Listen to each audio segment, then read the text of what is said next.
the subject matters and try to avoid any confusion. That is all, Mr. President. President, thank you.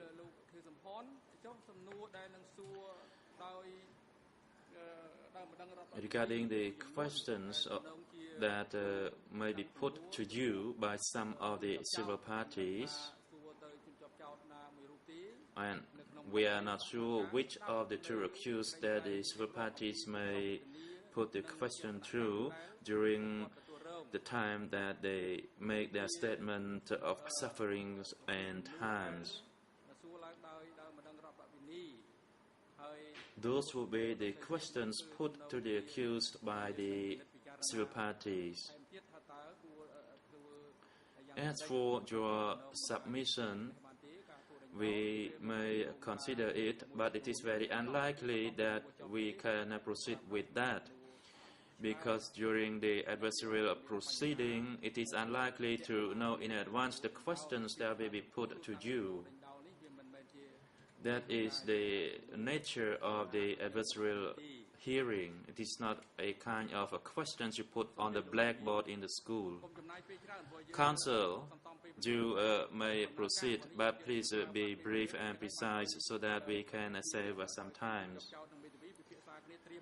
For that reason, we asked you last week for you to consult with your client, and then you only need to provide your conclusion from the consultation with your client. You may proceed.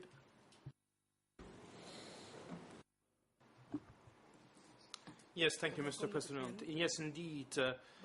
I was able to speak to my client on Thursday afternoon, but the detention center was not open on Friday, and I could not go there during the weekend. But however, what he's requesting, of course, is not for all of the questions. It is the general topics that will be brought up, as well as the documents. Kizomba is almost 82 years old, so he cannot, of course, discover a document just like that during the proceedings, or be subjected to a barrage of questions. What he's asking for only is a general idea of the topics, together with an agenda. We're speaking for the moment in emptiness, because we don't know when, in fact,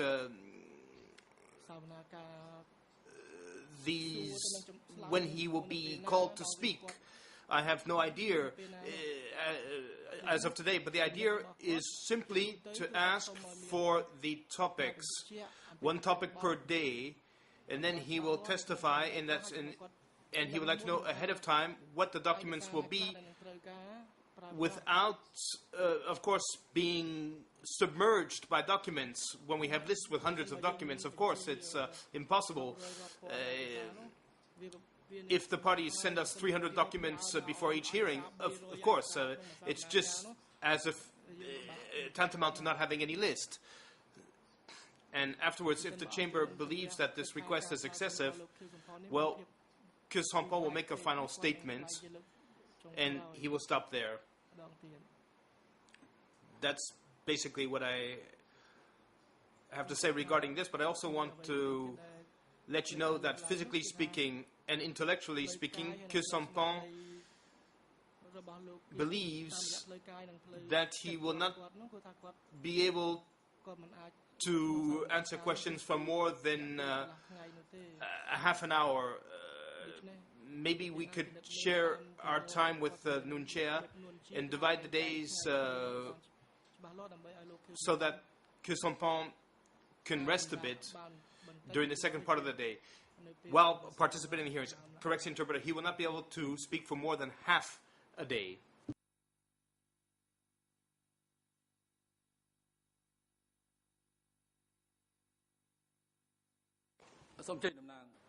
President, the prosecution, you may proceed. Good morning, Mr. President. Good morning, Your Honors. Good morning to all parties. We have just heard the Kurt Sampont defense, and I do not believe that as of today speak on behalf of the co-prosecutor's office, but however, we are happy to hear that Kurt Sampont intends to hold his promise, which is to speak and answer the questions at the end of the trial once all of the evidence has been tendered. Now, regarding the requests of the defense, that is to say, the documents, of course, and the topics, well, the topics, of course, are defined by the scope of this particular sub-case, 00201. And if it is possible to be more specific on a half-day basis, as well as provide a limited amount of documents, this is something that we can consider, and I hope that I'll be able to provide you with an answer this afternoon, or I will do so in writing. But in any case, I will do so very soon. Thank you very much.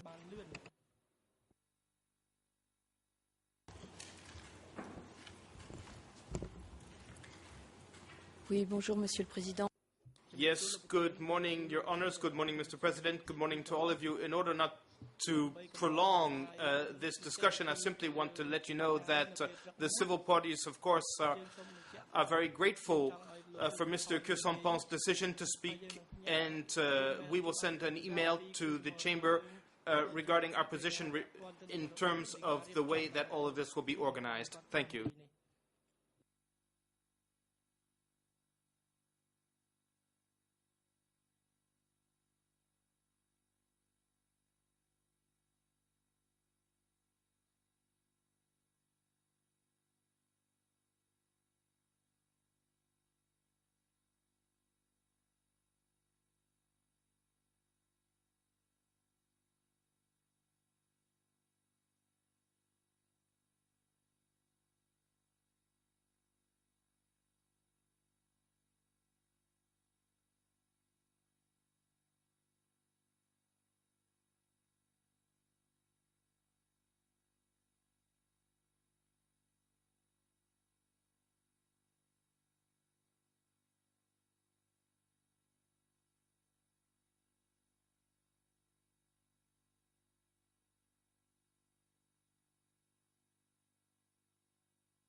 President Judge Cartwright, please proceed.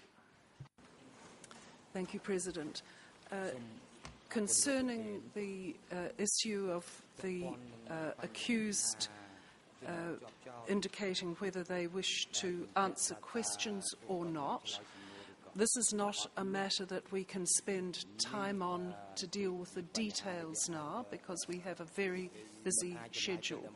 So this will be disposed of by email later today or tomorrow, with some details about how we contemplate the organisation of it. Before I leave that topic, so far as Nguyen Chia is concerned, could we have a very brief summary of his decision, please, from his counsel? Yes, thank you, Judge Cartwright. Good morning, Your Honours. The short answer will be that Nguyen Chia will not invoke his right to remain silent. However, answering questions will not also be at the same time unconditional. Part of the response is dependent on which particular questions he would like to answer. The other part is depending on the modus of answering questions, whether that be from his holding cell or maybe even shortly up here. The problem is that we were only able to speak to our client on Thursday. Friday was not possible, so we need to have some more details. So we anticipate doing today to give the Chamber a full account of what his position is. But in principle, he is going to speak. Well, thank you for that indication. In that case, the Chamber will await the further details from you and then will communicate by email with some proposals for how this will be managed. The next topic, thank you. The next topic is the issue of civil parties asking questions of the accused. We're not setting any rules in relation to that now, but the civil party lawyers will understand that not all the questions that have been proposed are suitable for an answer from the accused. We'll deal with that as we go along. So I'm not saying this question but not that question, but there are some, such as do you take responsibility, that aren't amenable to a direct answer necessarily. So, President, I think that deals with the issues, or at least I hope it does. Thank you.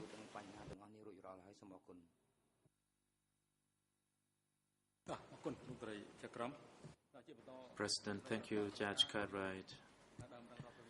Court officer, could you invite the civil party TCCP 151 into the courtroom?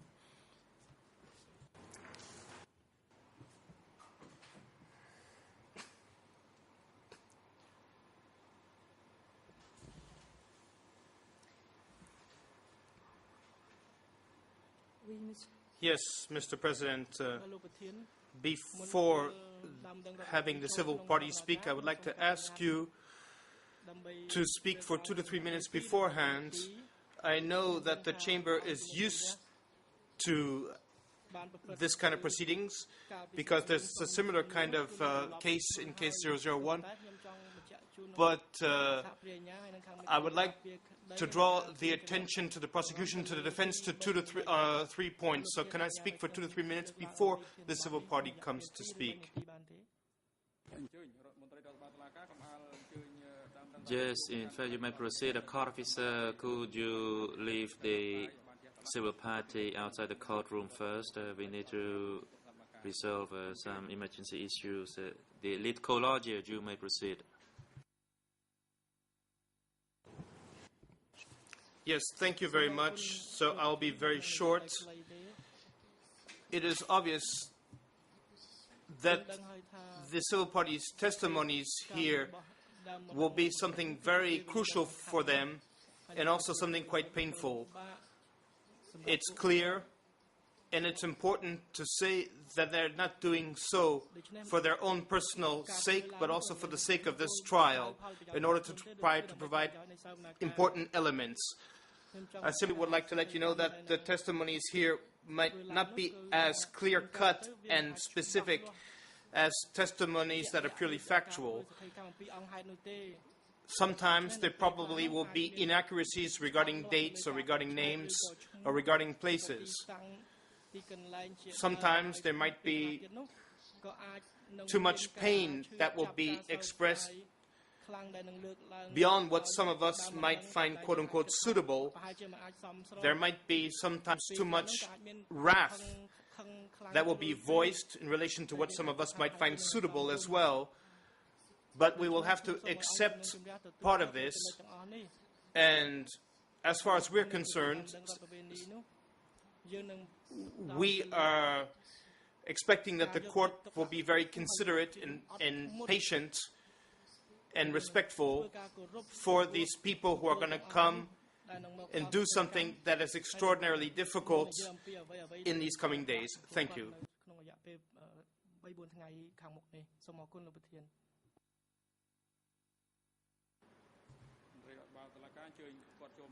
President, court officer, could you invite the civil party into the courtroom?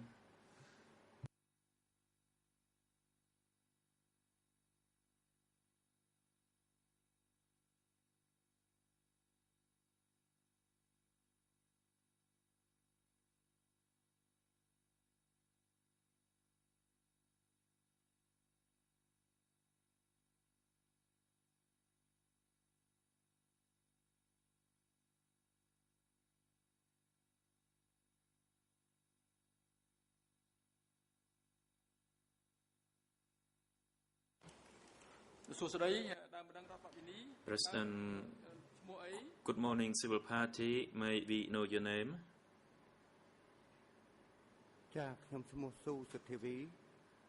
Civil party, my name is Su Sutivi. I was born on the 8th of December 1940 in Trang District, Ta Keo Province.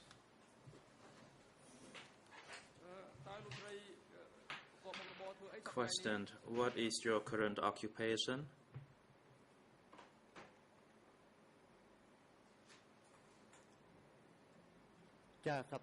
Answer: I stay at home. Question: what were the names of your parents?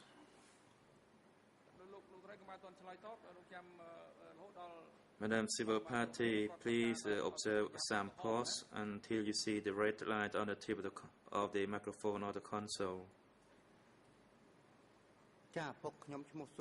Answer: my father's name is Sujim, died during the Khmer Rouge regime, and my mother is Ko Sukun. She also died during the Khmer Rouge regime. Question: are you single or married? Answer: I am single. Thank you. Question: Madam Su Sutivi, as a civil party before this chamber, you are given the opportunity to make a statement of sufferings and harms occurred to you physically, mentally, and materially, which are the direct result of the crimes that have occurred and last till today, which have led us to become a civil party in this case. And those are the charges against the two accused, Nunchi and Kieu Sampon. The crime which occurred under the Democratic Cambodia regime from the 17th April 1975 to the 6th of January 1979. You may proceed.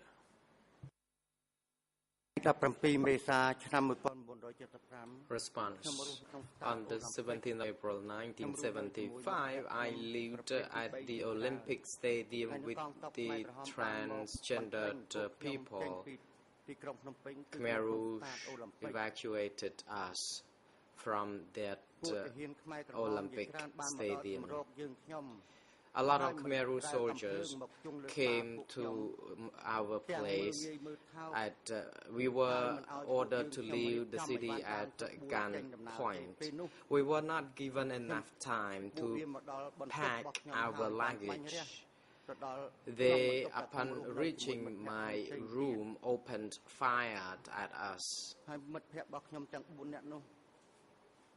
My 4 friends died, including Sarai, Dee, Ratha, and Pala. I was completely terrified.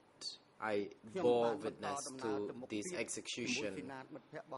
I proceeded further and marched along National Road, Munivong Boulevard, rather. We were forced to leave the city, and we had to go toward the direction of National Road number 4. We joined other people who were being evacuated.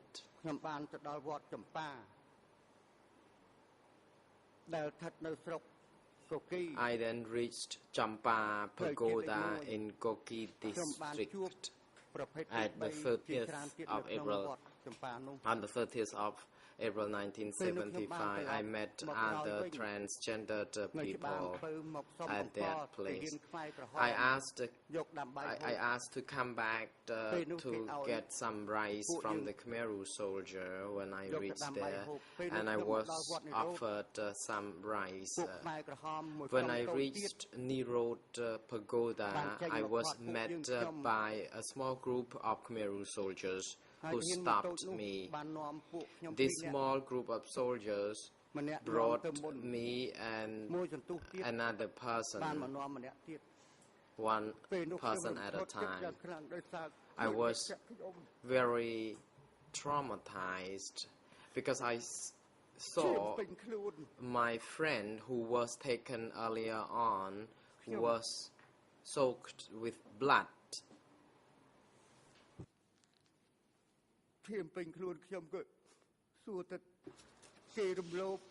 I asked her what happened. She said she was raped and also assaulted when they inserted a plant into her rear, into her anus, and I was crying, and I had to leave the vicinity. The next morning, we were evacuated further to Leviam district. We had to cross the river.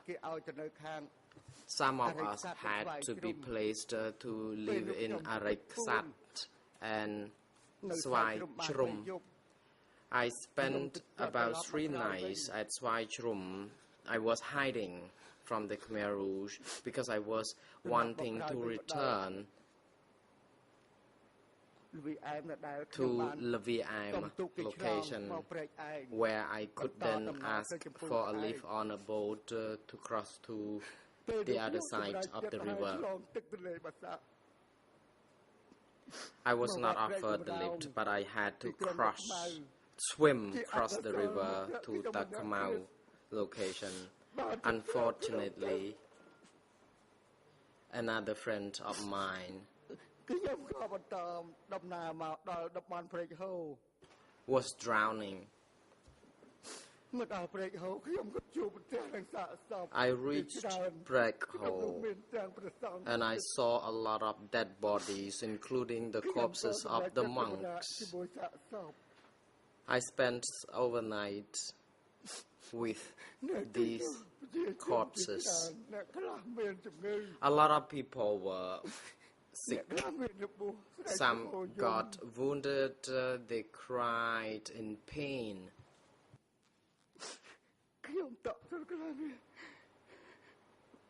I was terrified.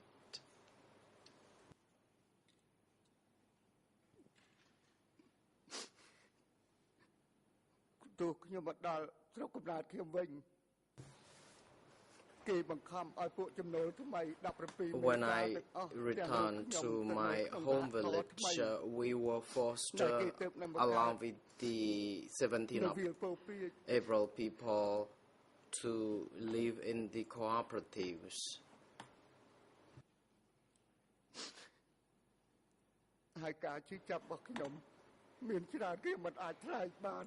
The pain I have suffered is too great that I cannot describe them in words. This is what happened to us during the evacuation alone.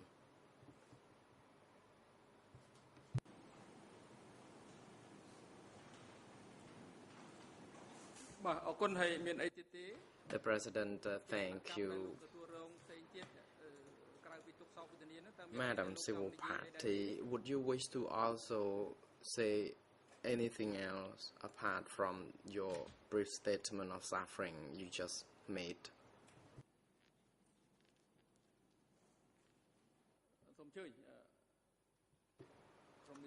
The President, Counsel for the Civil Parties, you may proceed.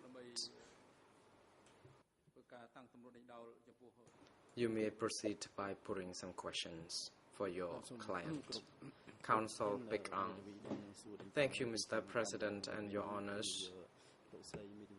Counsel Sun Suwon will be putting question to the Civil Party. The President, you may proceed, Counsel. Counsel for the Civil Parties. Thank you, Mr. President and Your Honors, and good morning to you and my learned colleagues in this courtroom, and very good morning to everyone in the public gallery. I am Sun Sivon, representing civil parties, including Madam Su Sotivi. I have some questions today for Madam Su Sotivi.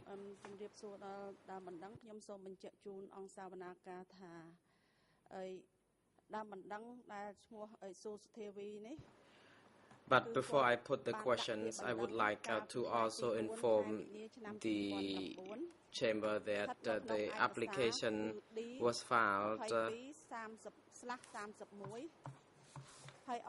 under document D22/31. She was admitted on the 13th of October 2009 by the co-investigating judges, document D27/10.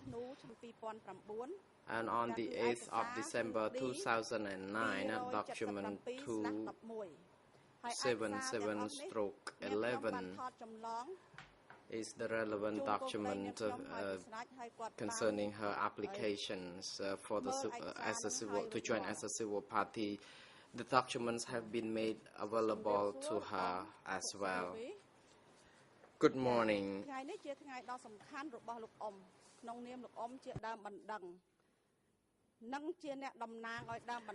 Good morning, Civil Party Susotivi. You are today to represent other victims of the Khmer Rouge regime.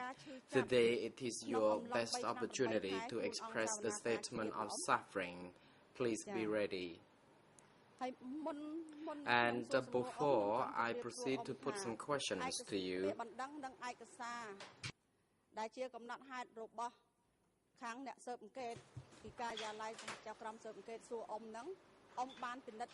may I ask you a question? Have you reviewed the documents that I mentioned earlier on? Response, yes, I have. Question, are the documents, the accounts in the document consistent with your statement? Response, yes, they are. Question, thank you. My first question to you,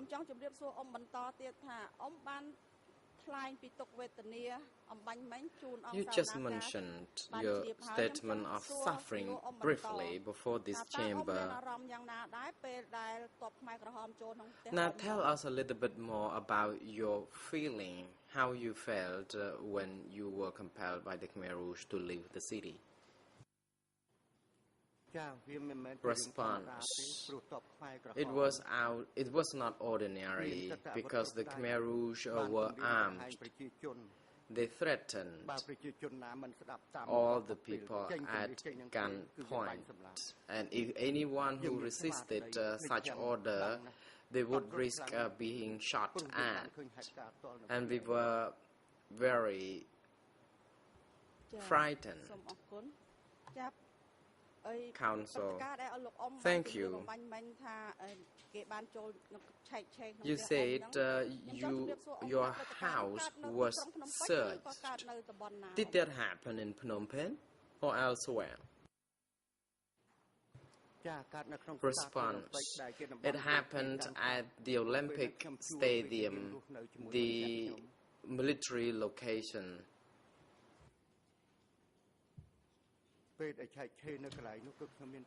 When they searched my place, I was very fearful, and we could not prepare our luggage. We could not pack our luggage because we were too terrified.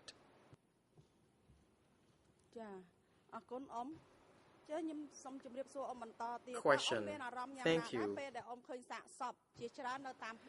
Can you tell the chamber more about what you saw regarding the dead bodies? Response. I was too scared to continue walking when seeing these dead bodies, but I was pushed by the huge crowd of evacuees that we had to move on. Question. Thank you. Were the dead bodies you saw the bodies of ordinary civilians, soldiers, or pregnant women or others?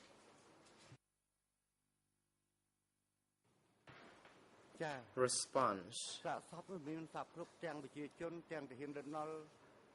There were corpses of Lono soldiers, Buddhist monks, civilians, and I saw pregnant women had to push carts, and I saw several people died. Question. Thank you. Can you please be more precise regarding the evacuation? During which phase of evacuation were you forced to leave the city?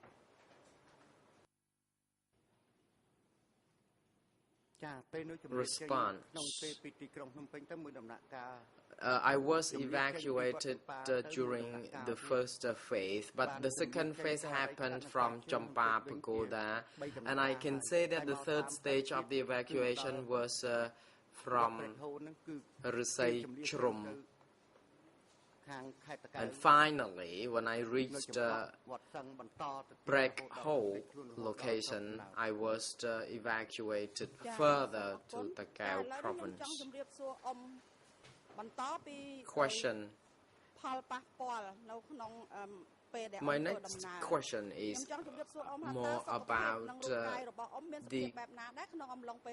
your health status during the course of the evacuation. Response. I went without food for several days. We did not have enough time to take rest. We did not have medicine when we fell ill. We had to walk days and nights. We only were allowed to stop when we reached our destination, and I had to eat some leaves on the road to feel my being hungry. Question. Thank you.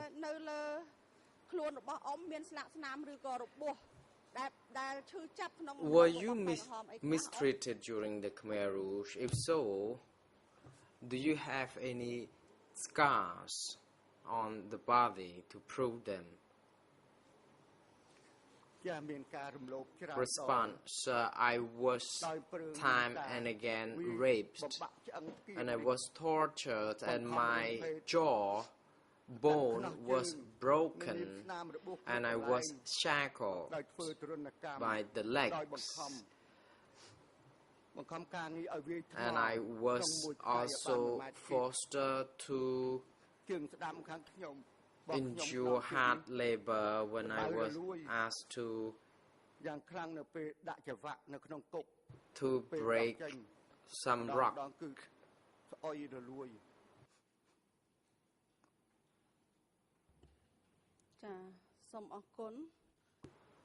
Question.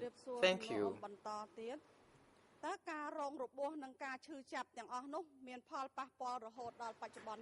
Do you still live with this trauma?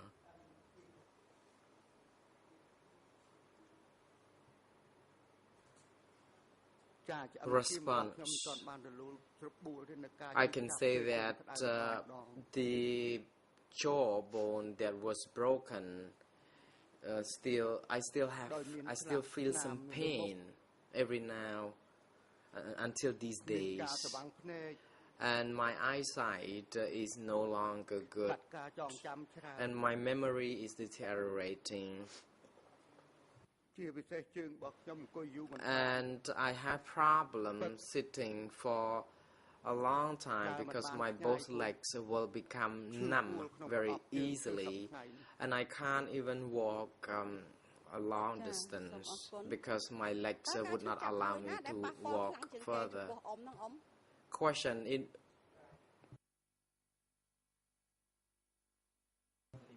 Can you please tell the chamber what would be the most or the greatest impact of the Khmer Rouge regime on you?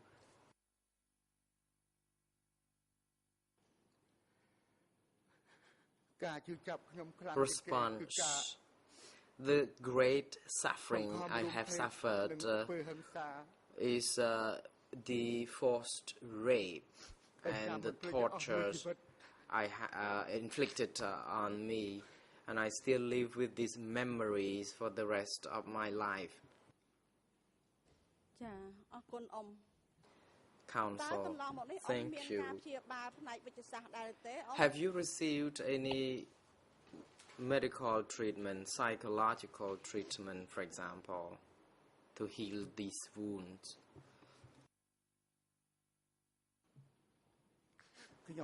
Response: I am too poor to afford such service.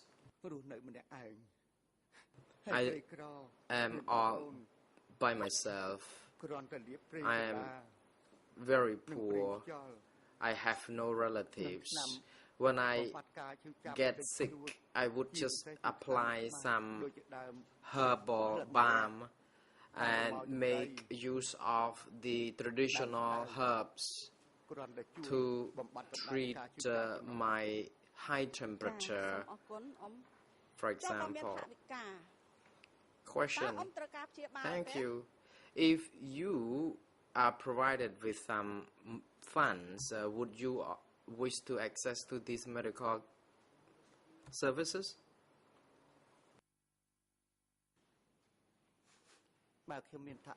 Response: indeed, if I am financially secured, I would seek this medical treatment so that I can be very well cured.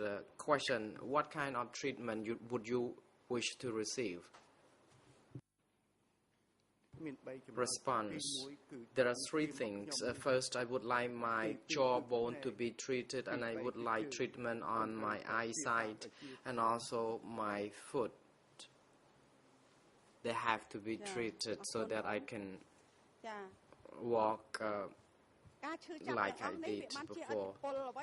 Question: what is the cause of the suffering or pain that has resulted in your daily life?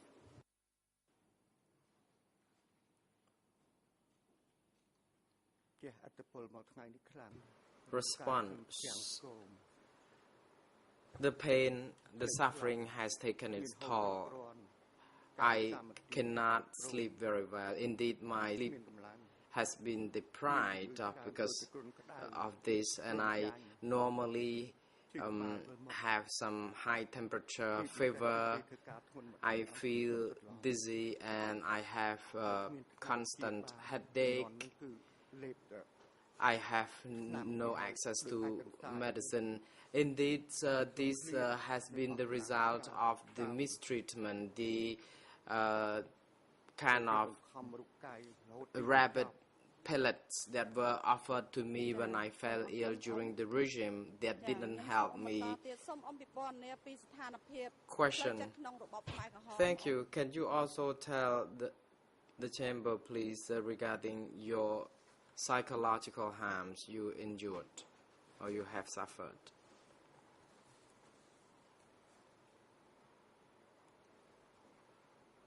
Response. Words cannot be used to describe the great suffering I have had. Because I am an orphan now as the result of the regime. That's all I can tell. The pain is too great. Counsel, thank you. During the Khmer Rouge regime, did you have to hide your identity, for example, your gender?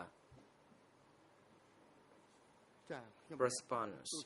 Yes, I had to, because I was very worried that I would be killed. I had to force myself to have my hair cut so that I looked like a man, and I had to mingle with men.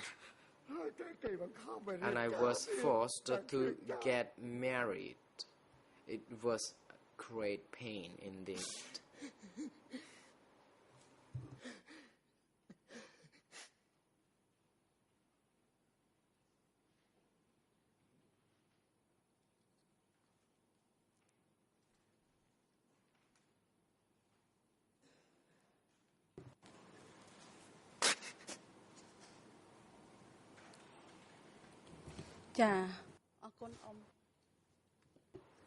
Counsel.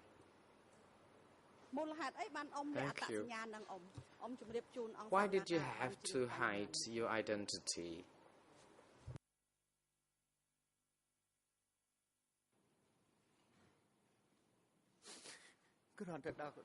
Response. When I reached my hometown, I was severely discriminated. For that, I had to hide it. I had to conceal it, and I had to have my hair cut.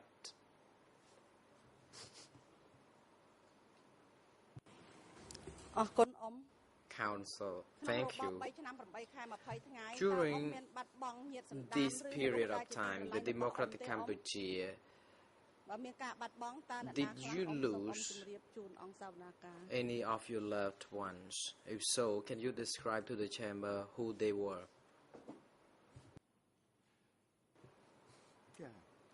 Response. I lost my parents, my siblings, and other relatives, and in particularly my partner, the partner who cared for me so much. At night, I could remember when I fell ill or my wounded legs hurt, this partner could help me a lot. Question. Please tell us more about the loss you suffered. Response. I feel very bad about the loss. I can't describe it.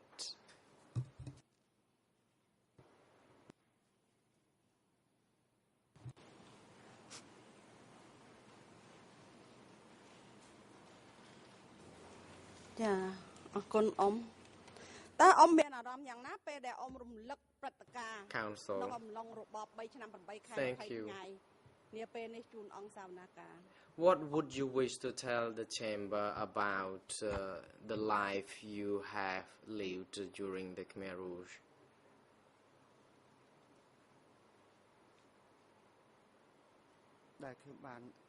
Response. I have been waiting for this moment for several years already.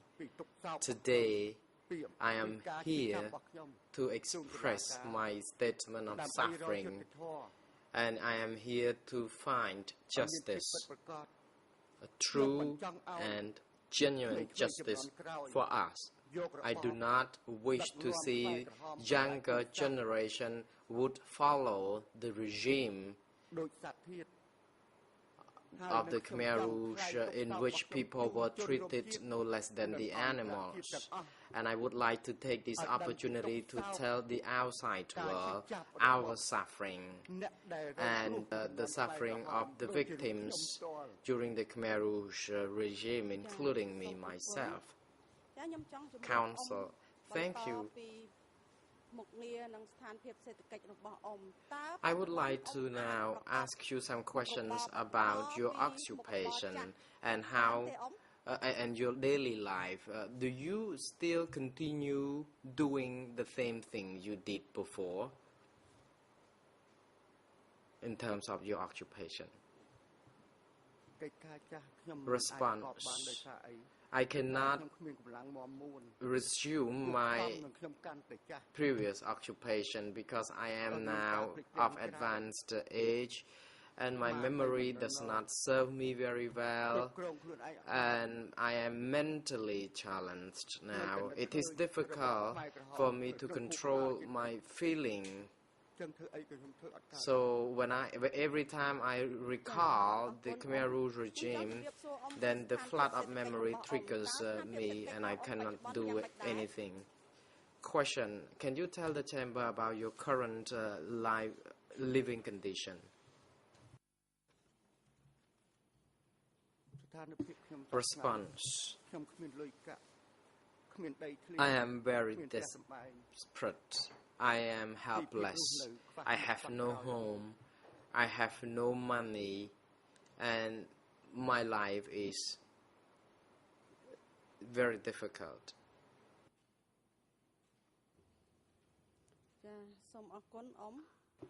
Question. Thank you.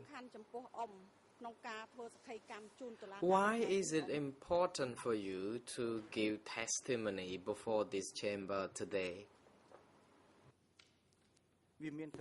Response. The testimony is really important for me. As I already said, I have been waiting for more than 30 years now.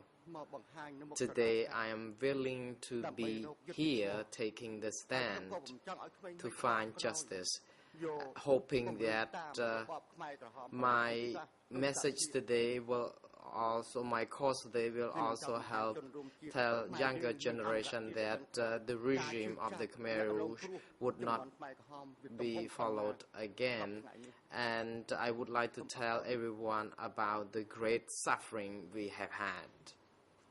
Thank you. Council, thank you. My next question to you is, what forms of reparations would you ask from the chamber to compensate or to cure your the harms that you have suffered? Response. I want nothing in terms of reparations for myself because I have nothing left to want for, but I am looking for a collective reparation. For example, a library where books and records of the Khmer Rouge regime are stored. And also I would like a stupa to commemorate the souls of those who perished during the Khmer Rouge to be erected so that we can commemorate them. That's all I want.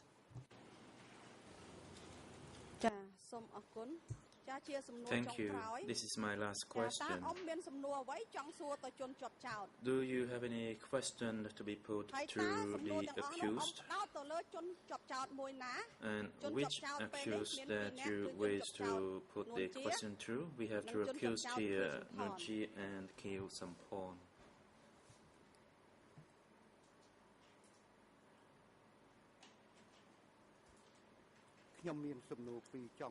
Answer.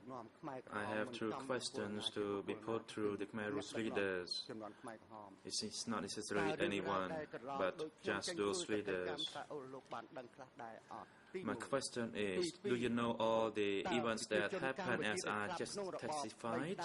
And second, the Khmer people who died during the 3 years period, as in Tuol Slai, Krang Che, Krang Tachan, and Chương Ait, do you acknowledge the deaths of those people at those prisons? That's all I have. Thank you, Mr. President. I have no further questions for this civil party. And thank you, Civil Party Suksutivi, for the questions that I put to you and your responses. Thank you.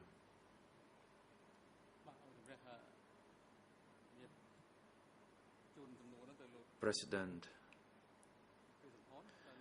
we would like now to direct the questions by the civil parties to Keo Sampon. That is the two questions. The first question, if you are aware of the events as described by the civil party.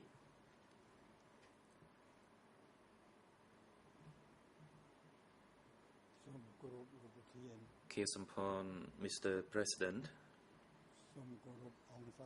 and good morning everyone in the courtroom, and my good morning to civil party.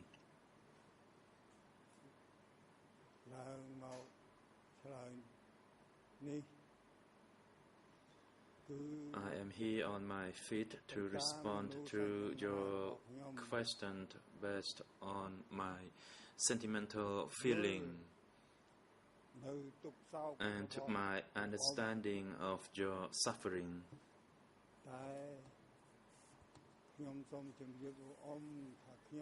However, I would like to inform you that my name is Keo Sampon, and I am not Pol Pot, nor Nuon Chea, nor Ieng Sary, nor Von Wet or Son Sen.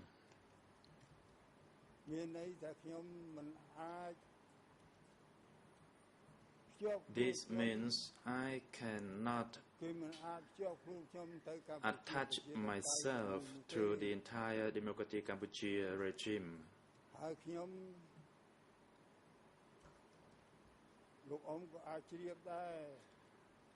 And you may also have been aware of my status, that I try to focus on my study, and I have done everything throughout my entire life,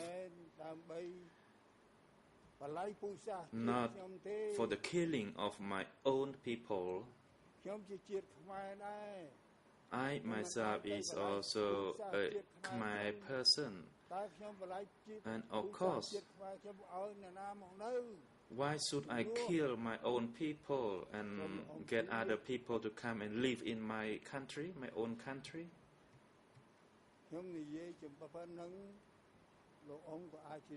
And I hope you understand my response.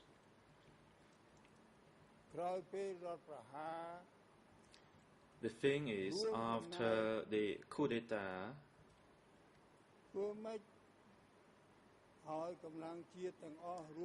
I participate in the action so that we could consolidate ourselves to join the struggle to defend the country, because after the coup d'etat, the Vietnamese forces came into our territory. So all the powers after the war in South Vietnam came to engage in the war on our own territory, the mighty power I mean. And we are just a small ant. We were stampeded by those elephants. And how could we rescue the fate of our nation? For that reason,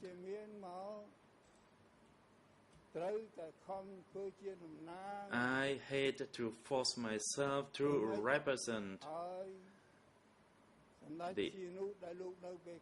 the actions to represent Samdech Sihanouk, who were in Beijing at the time, and the Communist Party of Cambodia, who had the ability to lead inside the country, and that we could reconcile the national forces to join the resistance to defend our country, so that we could be called an independent country, an independent Cambodia, and that we would not be erased from the world map. That was my hope. But I am not a leader. I'm not a leader within the Democratic Cambodia.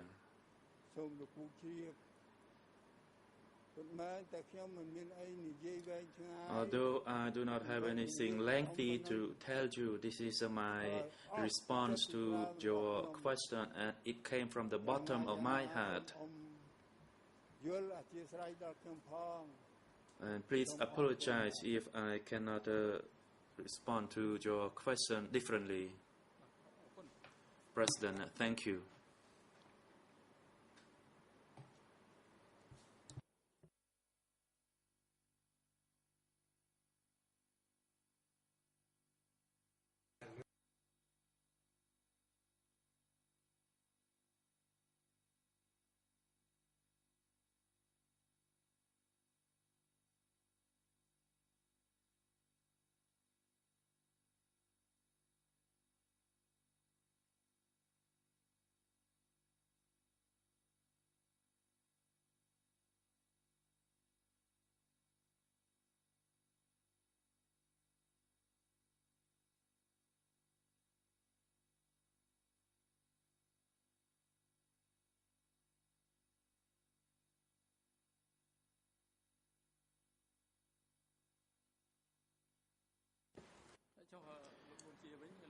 President, we'd like to inquire from Nguyen Chi and Nguyen Chi's Defense Counsel if your client wishes to respond to the questions by the civil parties. The civil party does not specifically request any accused to respond to the questions, but through the two accused.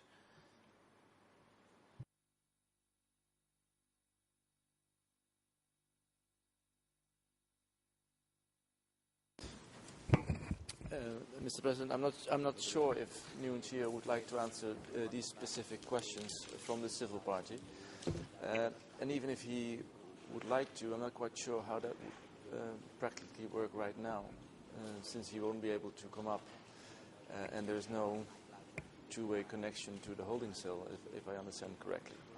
So I think we have a major practical problem to start with.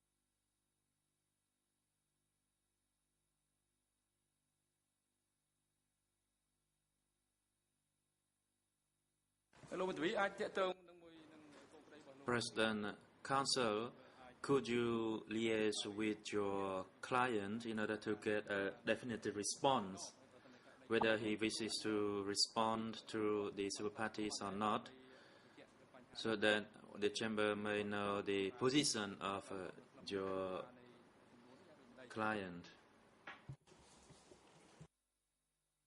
Yes, Mr. President, we just received word that he doesn't want to reply to this question.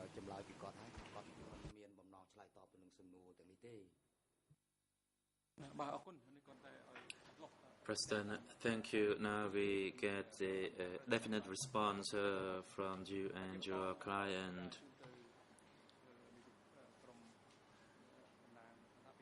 The floor is now given to the prosecution to put questions to the civil party if you wish to do so.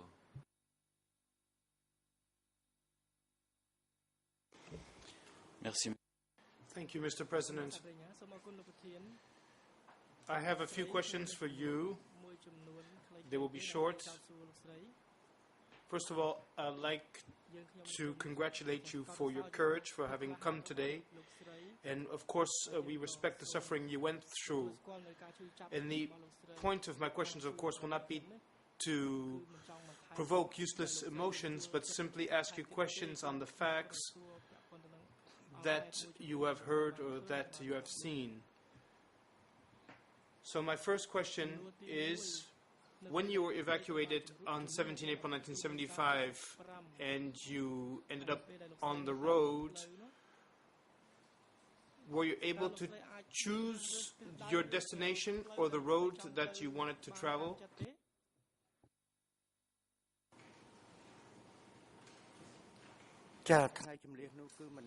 On the day of the evacuation, I could not choose the direction that I wanted to go. We were forced by the Khmer Rouge soldiers to travel along National Road number 1. In fact, my intention was to travel along National Road number 2 to my native village in Takeo province.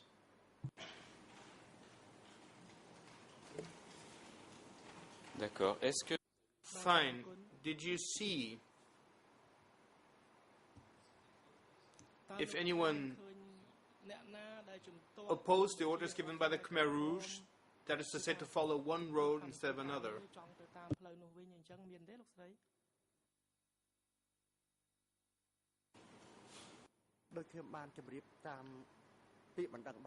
As I stated in my complaint,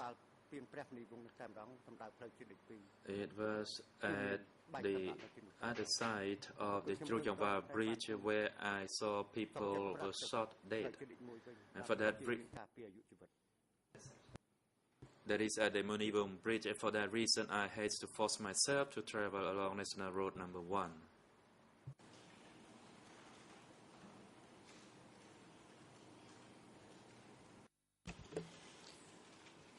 D'accord. Fine.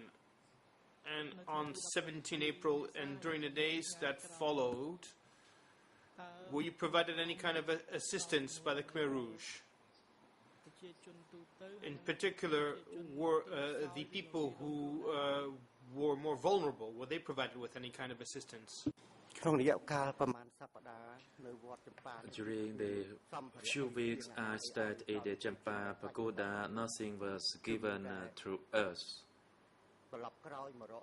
We had to return in order to find rice at the Chaba Ampo market where the rice was stockpiled there.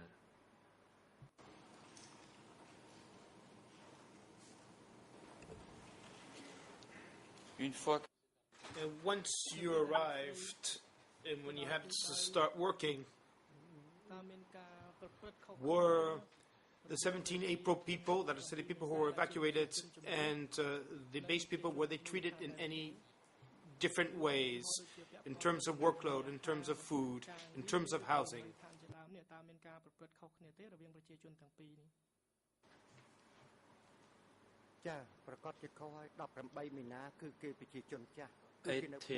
March, they were the old people. They lived in the old houses, and only the 17 April people were kind of the prisoners of war, and we had to force to live among ourselves within the cooperative.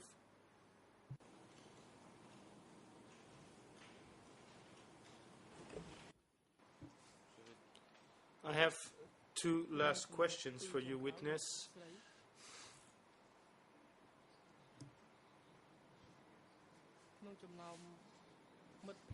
And did any of your transgender friends survive, or are you the only case?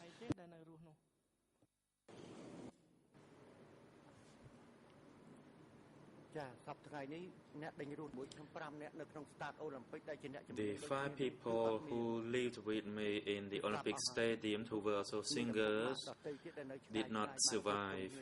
However, some other friends still survived. But those who stayed with me, closely with me at the time, they did not survive under the Khmer Rouge regime.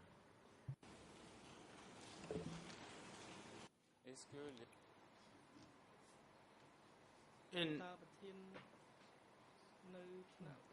did the local chiefs with whom you were dealing in the villages and the cooperatives, how did they consider transgender people? You said earlier on that you had to hide your sexual orientation. So did any of the local leaders comment on the way they perceived you as a transgender person? In fact, transgender people, regardless of the period of times in the society, and maybe you're aware of that even in your country, transgender people have always been discriminated, even amongst our own family. So you can imagine how it would be under the Khmer Rouge regime. If we could not work as hard as they wanted, then we would be killed. For that reason, we had to hide our identity. We had to cut our hair so we looked like men. But in fact, it is still difficult for us, to imitate everything as a male person.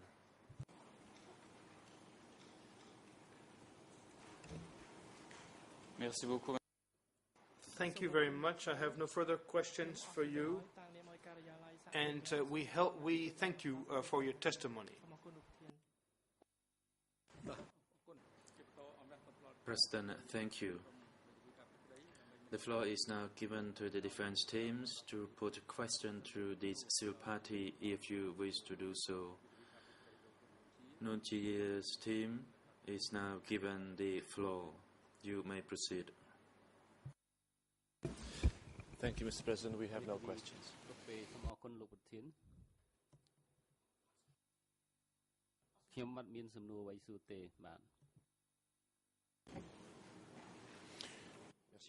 Thank you, Mr. President. Good morning, civil party. I do have a few short questions for you regarding this episode of 17 April 1975 when your community was ordered to leave, as you explained.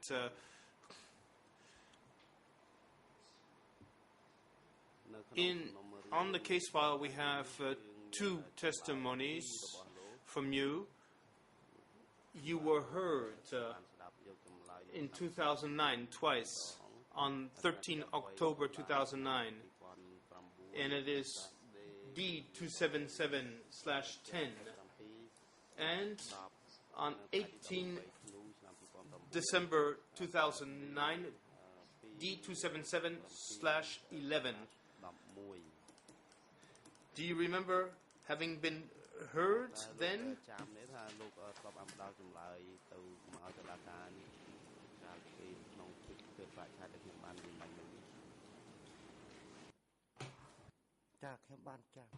Yes, I do.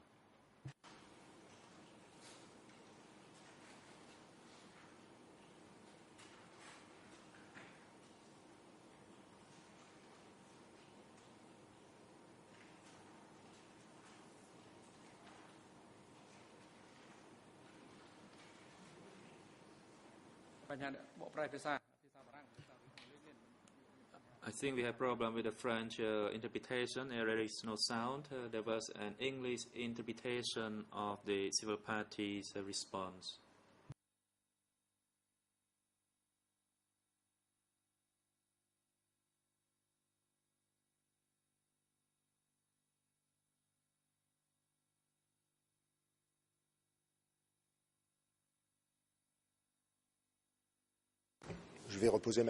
Let me put my question to you again because we still haven't heard the translation of your answer. I'm sorry.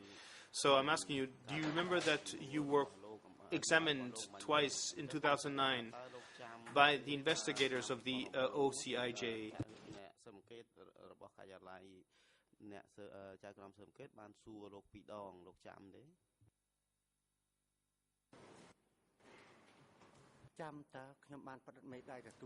Yes, I remember it, and I also gave my thumbprints on the written records of the interview.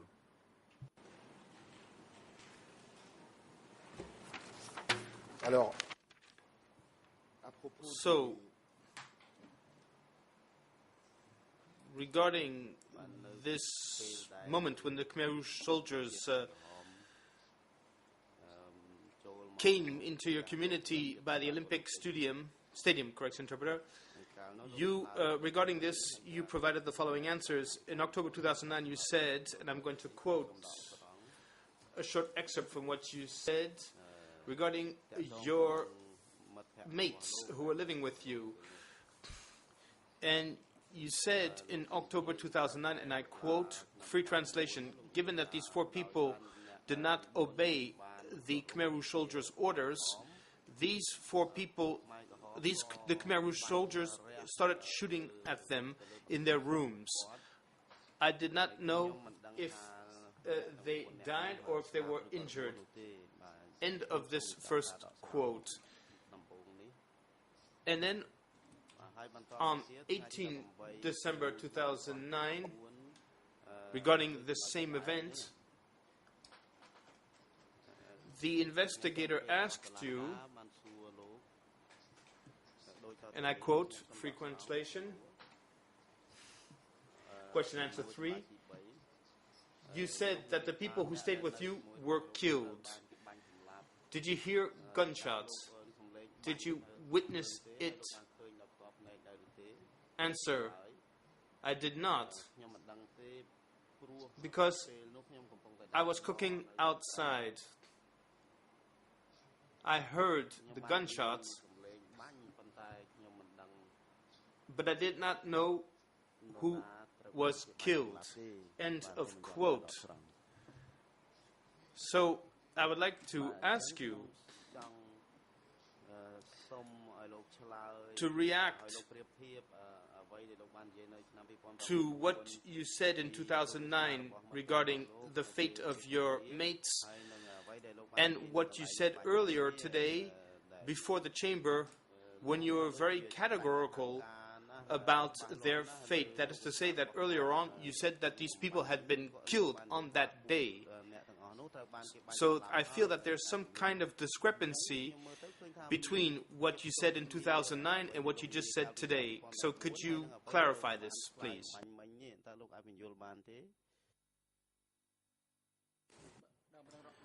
President, Civil Party, please pause. The assigned lawyer for civil parties, you may proceed.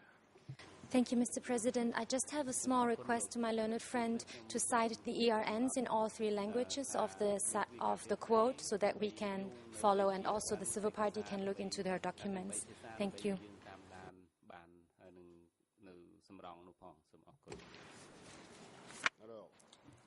Well, regarding the first record of 13 October 2009, it is question 2 put by the investigators, and the French ERN is 00437003. Khmer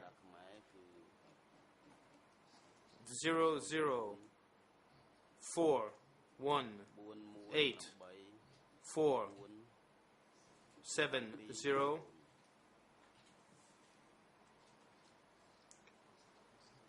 and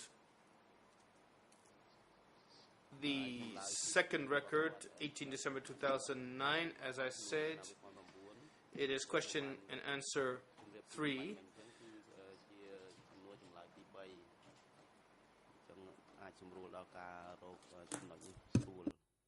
Deuxième question. Second question and answer, and third in the second record.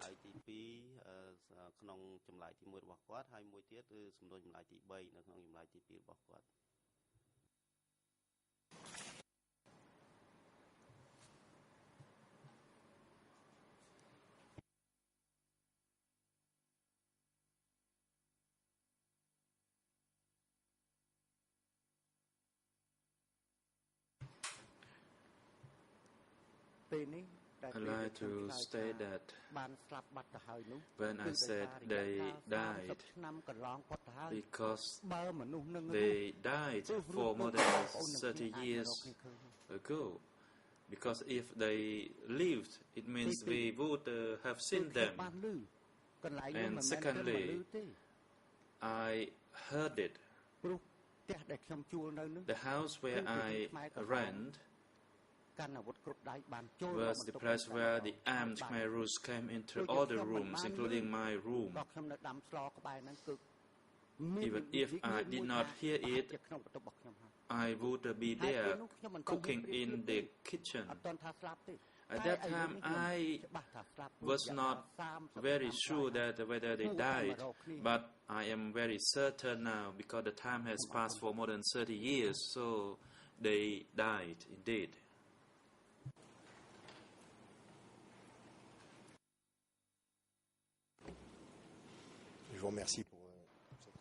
Thank you for this very clear answer. My last question now. Well, this means that you did not see the outcome of the shooting on that day, or in any case, on that day, you did not see what had happened following the shooting. Is that the case?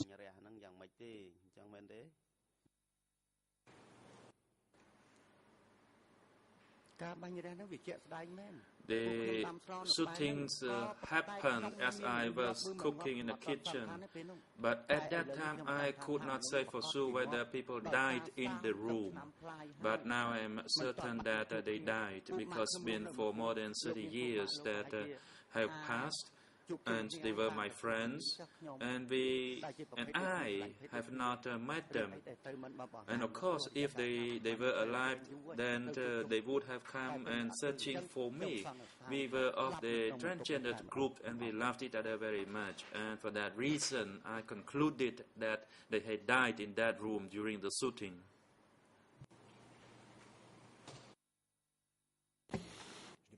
I have no further questions, Mr. President.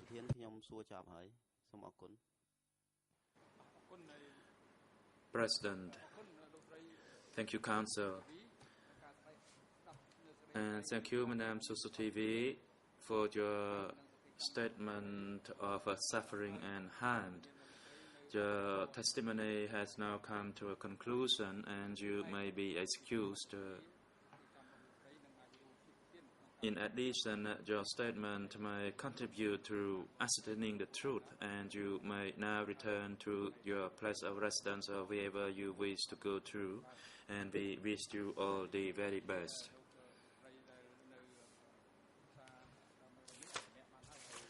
And the Councillor, you may take a break as well, and after the break we will hear another civil party statements of suffering, that is TCCP number 2.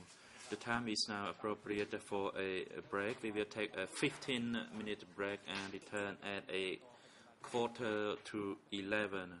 The court is now adjourned. សូមអញ្ជើញក្រោកឈរ